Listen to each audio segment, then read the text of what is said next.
Lesson 2, Building Exterior Shell, or the building envelope. The building exterior shell. The exterior shell of the building, also referred to as the building envelope.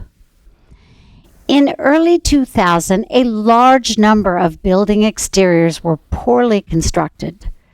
As a result, many lawsuits were processed, and the required amounts of liability insurance policies and surety bonds for contractors were increased.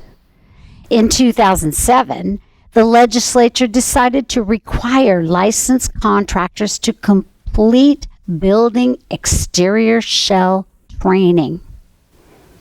In 2011, Oregon adopted new residential building codes in order to address the problem of moisture intrusion. Here's our chapter outline, background, exterior shell of the building or the building envelope, water intrusion, exterior walls, flashing, windows and doors, decks, roofs, foundation walls and crawl spaces, faults and causes. The exterior shell of the building, also known as the building envelope, is the structure that separates the conditioned and the unconditioned environment of a building. You might say the inside, that's the conditioned environment, and the outside, that's the unconditioned environment. It has the purpose of resisting air, water, light, heat, and noise transfer. The exterior shell or building envelope of the building includes the exterior walls, the windows and doors, the decks, the roofs, the foundation walls and crawl spaces.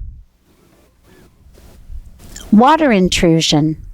Water occurs in 3 physical states: solid, like snow or ice; liquid, like rain or melted ice; and gas or vapor. Snow and ice melt, and the water may back up under the shingles and cause the roof to leak.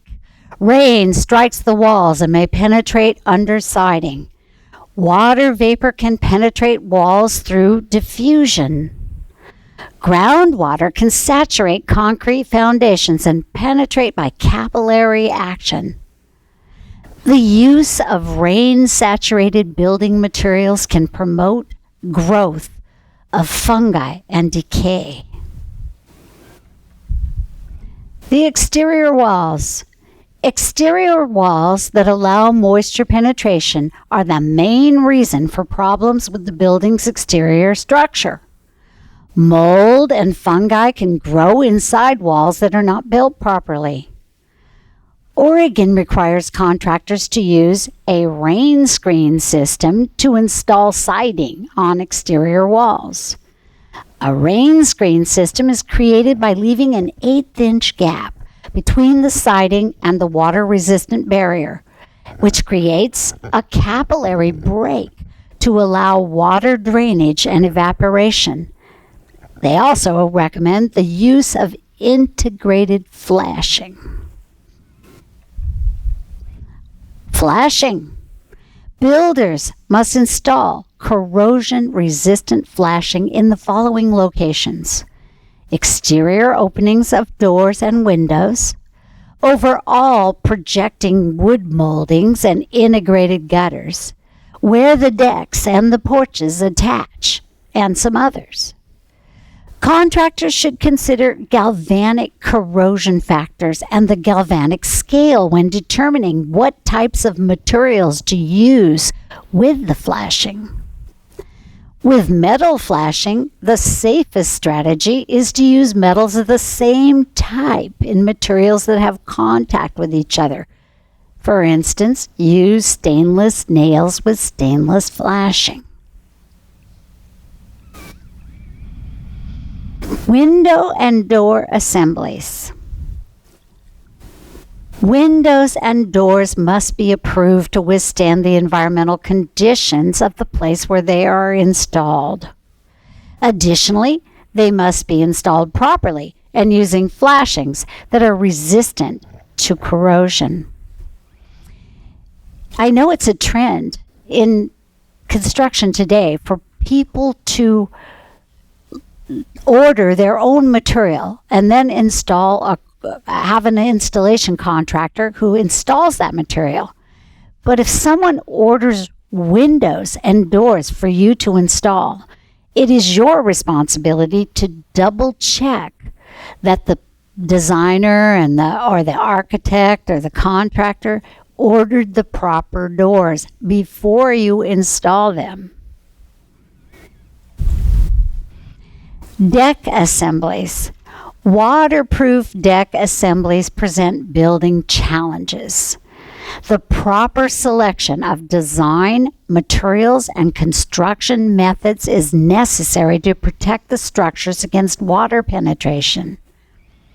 Measures to prevent water intrusion in the assembly of decks include making sure that the water drains away from the building, installing flashing where the house and the deck are connected, and sealing all the deck penetrations. Roof assembly.